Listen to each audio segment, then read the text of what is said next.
Hi, dear friends, cultural creatives, and inquisitive minds.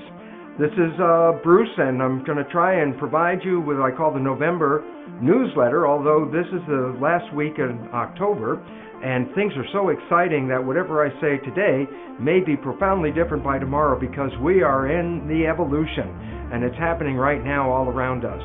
In a former communication, I may have talked to you about something called the biological imperative. These are drives that biologists recognize that living organisms have, and these are motivations for doing things. The basic drives for food, water, sex, etc. are part of the biological imperatives.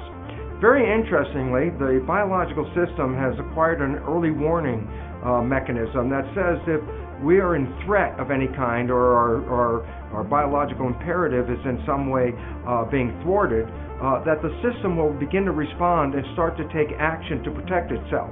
Well, it's interesting because the biological imperative is waking up people all over the world because we're beginning to recognize that the way we are living is totally unsustainable at this particular moment. And the significance about that is that our biological imperative is really waking us up. It's a gut feeling that says something is wrong, something is actually a threat, and we don't know exactly what it is. And why I bring this up right now is because we are engaged in a process called Occupy Wall Street. And it's spreading all around the world. All countries all over the world are beginning to support the protest against the corporate control of the world in which we live. And why is this relevant? Because we're beginning to recognize that the way we are living, the lifestyle we have been programmed to provide for ourselves and for the world around us is not sustainable, that we are facing our own extinction. That threat of extinction is what is alerting our biological imperative to the fact that we've got to do something right now. Well, here's the problem. People are recognizing that we're not sustainable, that the world is facing an extinction event of mass proportion. And yet we say, well, what can we do about it? And the answer is we don't have the answer. And exactly this is what we're recognizing from our government at the point of their inability to make any appropriate responses to stave off the threats that loom before us right now. And so people are gathering and people are saying, look, we know it's not working, and they're out in the streets and they're trying to say, let's draw attention to the reality that we are facing a severe threat to our life and the world in which we live. And so while we see all these people gathering, we also recognize that they don't really have a specific gathering point, something that they're all working on, trying to get to the same place. They're just getting together saying, it's not working, we don't have answers. And the answers obviously are not forthcoming from the government. The issues, unfortunately, are related to the corporate control of the world in which we live. Corporate greed has actually, unfortunately, undermined civilization. People talk about, well, corporations are the equivalent of people, and that's how they got their foot in the door and began to control the government of the United States. The corporations are not supportive of the people. Corporations, by definition, are supportive of the shareholders. So whatever they do is not for the benefit of the world, it's for the benefit of the people that invest in these corporations. The significance is this: corporations have no morality or duty to the people of this world. And in that light, this is exactly why we're facing all the severe problems in our world, which include economic problems, global climate change problems, fuel crisis problems, etc., etc., etc. So while I'm here, and what I'm talking about is this: people are gathering. Their biological imperative is driving them to say, look, we've got to do something. The answers are not clear. That's pretty obvious. We don't have any answers because the current systems and the current institutions are the cause of the problem. And as Albert Einstein remarked, he said you cannot solve the problems with the same thinking that created the problems. So consequently, it says the institutions that we have to support us are actually the cause of the problem, and therefore we really can't expect to get any answers from that source. So the people are in the streets. We don't know what we're talking about in regard to what do we need to do. But we're getting together to raise the question that says we must do something and we must start to look for whatever that is now. So the relevance of the Occupy Wall Street is that it's people facing life-threatening situation, coming together, and yet asking for what can we do? What can we do? And why I get very excited about this is there's an understanding in the new world of physics, and it's called emergence. And emergence means this: that you can bring a bunch of individuals together, and when you reach a certain critical mass, something new will happen, and yet no one has idea from studying the individual pieces that are coming together what that new thing will be.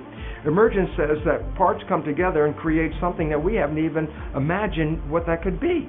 So as the people are coming out in the street, claiming that we need to do something and yet not knowing what it is, we're opening the doorway for emergence. Something will emerge from this, and it's going to happen very soon. And what we really have to recognize is that the primary thing is to return power back to the people. Take it out of the hands of the money interests, the very small percentage that is through the corporate structure as we have it now, undermining our world. Now, just to point out very clearly, this does not mean all corporations. What's really wonderful is at this time of change, there are new socially conscious corporations manifesting. Corporations that see that it's not just the profit motive that we're looking for, it's the concept of living in harmony and balance in a world that is sustainable. So I would like to separate those new socially conscious corporations out of the picture of the corporate greed that has led us to this level of almost extinction. So what we're going to see is a radical change in the world. And in fact, it may be so radical I might have to provide a supplemental newsletter before November ends, because changes are imminent, changes are fast, and yet I can't tell you what the changes are going to be. Nobody can, because the concept of emergence says nobody will know what's going to ultimately result from all this, but movement is assured. We are going to move from the current place we are into another place. Hopefully a place where life is valued, the environment is valued, people are valued, and at this point we will offer a world a new foundation, a new institution of life, a new way to live on this planet where all of us can live in harmony and support the environment. And this is our biggest kind of message, motivation that's facing us at this time where the biological imperative is yelling, something is wrong, let's fix it. So what's it going to be? I don't know. Let's just keep our eyes open. Let's keep our hearts open. Let's keep our minds open and look for the resolutions that are right out there in front of us and yet are not visible at this moment. And this is again why I get so excited about the concepts in the book Spontaneous Evolution that I co-wrote with my friend Steve Behrman. Because it says, from the old mystical understanding, the answers lie within. And in this particular case, Spontaneous Evolution offers insights of how 6 or 7 billion people in this world could learn to live in harmony and support each other by using the same pattern of understanding by which 50 trillion cells come together as free living individuals and yet come together in a community and create what is called the human body. Very interesting point. That is the example of emergence. Think about it. If you were an amoeba, the concept of going to the moon would be not a concept. It would be unfathomable to even think about that. But if you put 50 trillion amoebas together, not only can the concept of going to the moon become an idea, but with 50 trillion cells working together to create a human being, and human beings coming together and work in harmony, the emergence of not only the idea of going to the moon, but the reality of getting there manifested. Did the amoeba know that this was going to happen? No. But 50 trillion amoebas it did. Why this is relevant to us right now is that we have 7 billion people on this planet that are beginning to realize that it is their cooperative effort. They're coming together. They're creating a new civilization that will offer us a sustainable future. And in that sustainable future, things will emerge that we have no idea about right now. But I see it as a great, glorious opportunity for human civilization. So in the month of November, perhaps we can all think about our brethren who are out there and also helping us make a statement to the world that it's time for change. It's time for us to come back as people and eliminate the corporate control that has just diminished us to slaves and unhealthy ones at that. Take a chance now. Consider a new future. Don't get caught up in the world that's coming down. Start to consider what is the world we can build that is in front of us right now. As the book Spontaneous Evolution describes the story of a Cherokee elder, and that elder was talking to his grandchildren, and he said, "Children, there are 2 wolves fighting inside of me, and it's a terrible fight, and I don't know which of the wolves is going to win." And the children said, "Grandpa, what are these wolves?" And the grandfather said, "One is the wolf of love and peace. The other is the wolf of anger and war." And the children are saying, but Grandpa, which one of these wolves is going to win? And the grandfather said, whichever one I feed. And why I bring that up is we're facing a world coming down, and we're facing a world being built up. It's really important for us to step out of the world that is crumbling and step into the new world and offer the vision, the opportunity, the tools, and the consciousness that can take us from this unsustainable place we are now into a future that is just filled with miracles and beauty and harmony of living here in this Garden of Eden, this planet Earth, this place that is actually heaven, because this is where we can create that heaven on earth, and that's for us. So I really want to thank all of you for being out there.